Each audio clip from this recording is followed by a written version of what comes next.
Meditations for Every Day in the Year by Bishop Richard Challoner. Thursday after the fourth Sunday of Easter.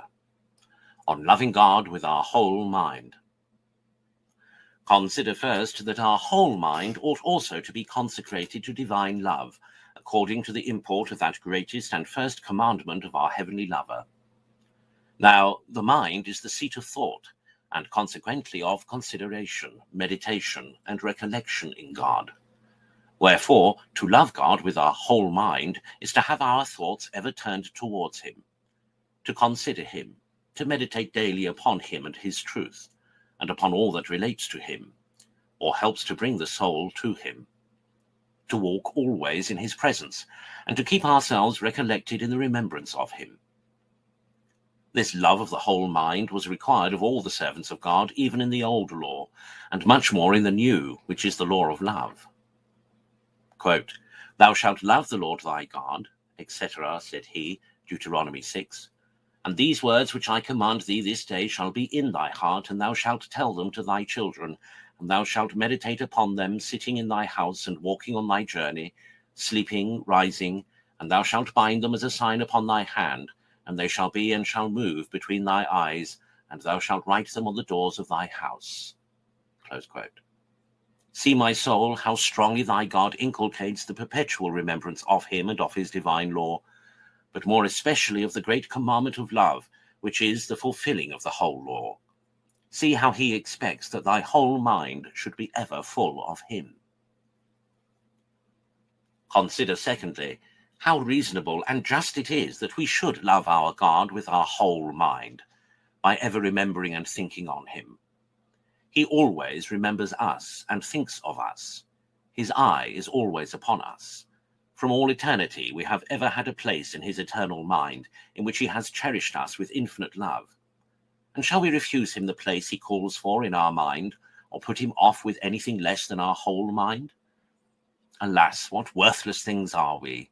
How unworthy that this great God should give us any place in his thoughts, or concern himself at all about us. But, O my soul, let us never be so wretched, so ungrateful, so wicked, since he is pleased to show so much love to us, as to suffer any more ever empty toy, every idle roving imagination, every vain amusement to take place of him in our mind, and banish him from our thoughts. We cannot be without thinking of something all the day long, and what can we think of so noble, so desirable, so lovely, so charming, so profitable, so delightful as our God? What are we then doing when we let whole days pass in thinking of everything else but him? Surely this can never be loving him with our whole mind, or indeed loving him at all, for where the treasure is that we love, there both our heart and mind will be. Consider, thirdly, the great advantages of ever keeping God in our mind by recollection of thought and a remembrance of his presence. It is a most powerful restraint to keep us from all sin. It is a perpetual spur to make us run on in the way of virtue. It furnishes us with counsel in our doubts, comfort in our afflictions, encouragement in our labors, defense against all our enemies, and protection in all dangers. It enlivens our faith, animates our hope, gives a continual increase to divine charity, and brings us in some measure into heaven, whilst we are here living upon earth, by ever keeping us in the company of God, invested as it were with him on all sides, and employed about him by contemplation and love. Oh, how true it is that as dissipation of thought and forgetfulness of God is the source of all our evil, so recollection of the mind in God is the source of all good. Oh, how happy then are those souls that always seek in this manner the face of the Lord, and turn their whole mind to him and to his love.